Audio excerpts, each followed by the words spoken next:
ಈಗ ಮುಖ್ಯವಾದ ವಿಷಯ, ಇದನ್ನ ಬಳಸೋದು ಹೇಗೆ ಅಂತ ನೋಡಿ. ರೈತರಿಗಾಗಿ ಈ ಟೂಲ್ 24 ಗಂಟೆಯೂ ಕೂಡ ಲಭ್ಯ ಇರುತ್ತೆ. ಇದನ್ನ ಬಳಸೋದಕ್ಕೆ 3 ದಾರಿಗಳಿದಾವೆ. ಯಾವ್ಯಾವುದು? ಮೊದಲನೇದು ಫೋನ್ ಕಾಲ್.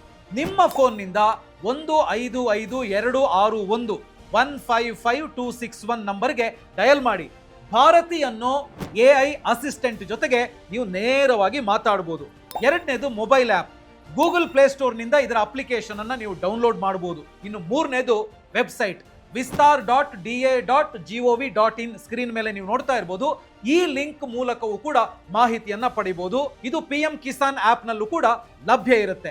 ಓಕೆ, ಹಾಗಿದ್ರೆ ಇದರಲ್ಲಿ ಯಾವೆಲ್ಲ ಪ್ರಯೋಜನಗಳ ಮಾಹಿತಿ ಸಿಗುತ್ತೆ ಅಂತ ನೀವು ಕೇಳೋದಿದ್ರೆ ನೋಡಿ, ಅಧಿಕಾರಿಗಳ ಪ್ರಕಾರ ರೈತರು ಪ್ರಾರಂಭದಲ್ಲಿ 10 ಪ್ರಮುಖ ಕೇಂದ್ರ ಯೋಜನೆಗಳ ಬಗ್ಗೆ ಇದರಲ್ಲಿ ಮಾಹಿತಿಯನ್ನ ಪಡಿಬಹುದು. ಹಾಗಿದ್ರೆ ಆ ಯೋಜನೆಗಳು ಯಾವ್ಯಾವುದು? ಸೊ ಈಗ ನೀವು ಸ್ಕ್ರೀನ್ ಮೇಲೆ ಗಮನಿಸಬಹುದು. ನಾನು ಒಂದೊಂದಾಗೆ ಹೇಳ್ತಾ ಹೋಗ್ತೀನಿ. ರೈತರು ಪ್ರಾರಂಭದಲ್ಲಿ 10 ಪ್ರಮುಖ ಕೇಂದ್ರ ಯೋಜನೆಗಳ ಬಗ್ಗೆ ಇಲ್ಲಿ ಮಾಹಿತಿಯನ್ನ ಪಡಿಬಹುದು ಅಂತ ಹೇಳಿ ಅಧಿಕಾರಿಗಳು ಹೇಳ್ತಾ ಇದ್ದಾರೆ.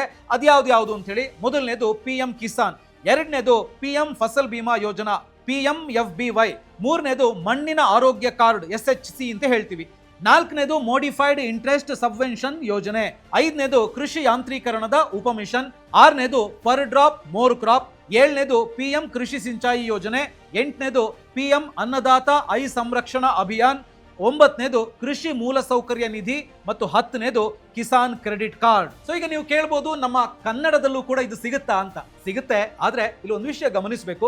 ಸದ್ಯಕ್ಕೆ ಈ ಚಾಟ್ ಬಾಟ್ ಮತ್ತು ವಾಯ್ಸ್ ಅಸಿಸ್ಟೆಂಟ್ ಭಾರತಿ ಇಂಗ್ಲಿಷ್ ಮತ್ತು ಹಿಂದಿಯಲ್ಲಿ ಮಾತ್ರ ಲಭ್ಯ ಇದೆ.